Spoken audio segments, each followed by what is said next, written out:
Hi Year 12, just signing off with a customary YouTube clip before the summer break.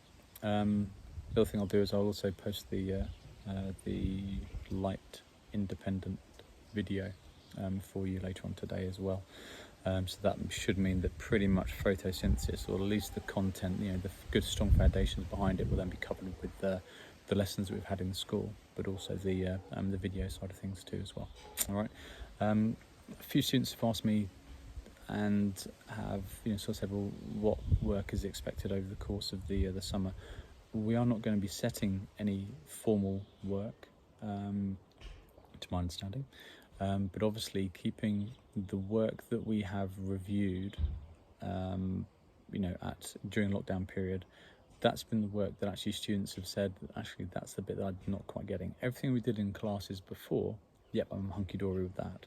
But the more recent stuff, stuff over the last few months or so, has been more difficult. And in that situation, as I've said to all those students, get a list of the stuff, and perhaps during the couple of weeks lead up before we return in September, to get ourselves into a little bit of a routine, into the right mindset, and so we can hit the ground running in September. That's when I could do a little bit of recapping for you if you want to, but we've got to make sure that, for myself, I think the homogenous nature of these days, the no difference between, whether it was Easter break or weekday or weekend, there's very little difference between all those days. And it felt like very often there was always some work hanging over me. There was always something for me to have done. Now I may have decided at that point, no, I'm not going to do that. I'm going to go off and do something else, tinker with the garden, whatever it might be. But that work, that task, was still hanging over me during that time. So was I really truly recharging and relaxing during this time? Probably not.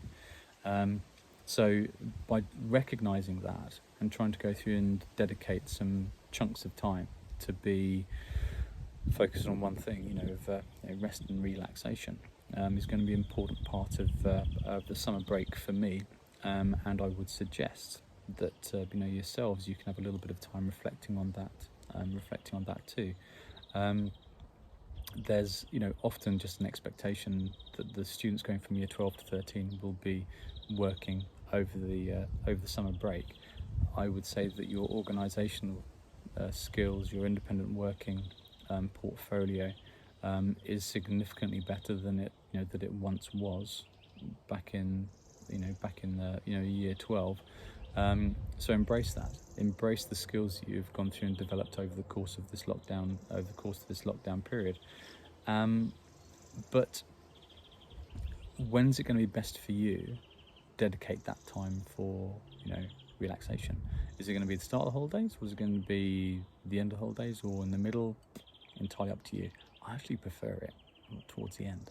If I have it at the beginning, and then the last 2 or 3 weeks worth of the summer break, then I don't feel recharged and relaxed. I then come back into school in September. I don't feel as rejuvenated as I would do if I had my break at the end of that period. But hey, that's just me. I will, as I said, will continue to be omnipresent on email during that time, and look forward to hearing from you in any one of those forms. But one thing that you must do is, in the last few days that we've got, get yourselves organised. If it's not organised, if stuff's just like everywhere, as I've spoken to some of you on those seminar sessions that we've had, you sort of said, yeah, I've got notes for it somewhere, but I don't know where they are. Take a chunk of time in order to really get yourselves organised, those notes filed, because we will be using them in a number of different formats as and when we do return. So for you to be working from your own notes rather than just think, I'll just make them again from scratch, be creating more work for yourself, plus also working from your own notes, the familiarity and therefore the recall of that knowledge will be so much greater. Your retrieval strength will be so much better, so much greater from that as well. Well, have a good holiday, everybody. Look forward to hearing from you and seeing you in September, fully recharged, rejuvenated, and we go through and smash the hell out of year 13 and all it has to throw at us. All right, take care, guys. Look forward to hearing from you soon. Bye-bye.